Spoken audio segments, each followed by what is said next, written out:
Coach Yang Giao.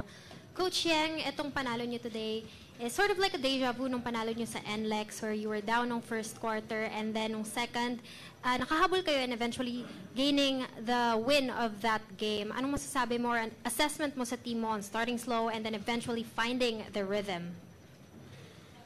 Mahirap talaga kalaban yung team na they're going to try their best, no? They're going to compensate for the absence of the import.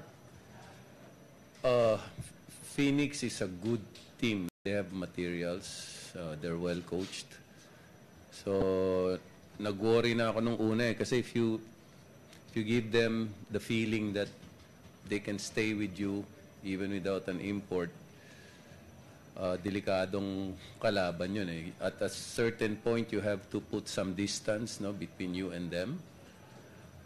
Yun nga, mabuti sa fourth quarter nakalayo kami. Pero hindi kami nakalayo, we will have a long night against Phoenix, no, even if they don't have an import. So I keep reminding the guys also na yes, we're winning. We're 0-3 before this game, 0-4. Pero lahat ito fragile. No? All of this is fragile. You lose 2 games in a row, you lose to a team without an import, which could have happened today. Then all of that is just going to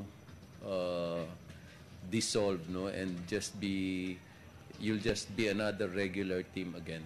So lahat ito temporary, no. We're hoping we can stretch our win as much as we can.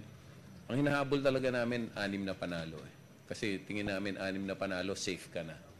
You're into the next round. So we're 4 wins, we're 2 wins away from that, pero mabigat yung kalaban namin susunod, San Miguel naman. No? We're doing fine, we're doing well. Yun nga, it's also a treat to see different guys sit with me here, no, sa post-game interview. That means iba-iba yung nagko-contribute sa laro. Thank you so much, Coach. Adrian, 19 points nung second quarter when you stepped on the court and ngayon, best player of the game. Ano yung nag-spark ng gameplay mo today?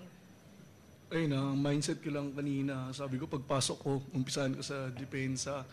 Tapos kung may transition, tatakbo lang ako ng tatakbo. So yun, dahil din sa mga teammate ko, nakuha ko yung 19 points kanina sa second quarter. Takbo lang ako ng takbo and nabibigyan naman nila ako. Ayun.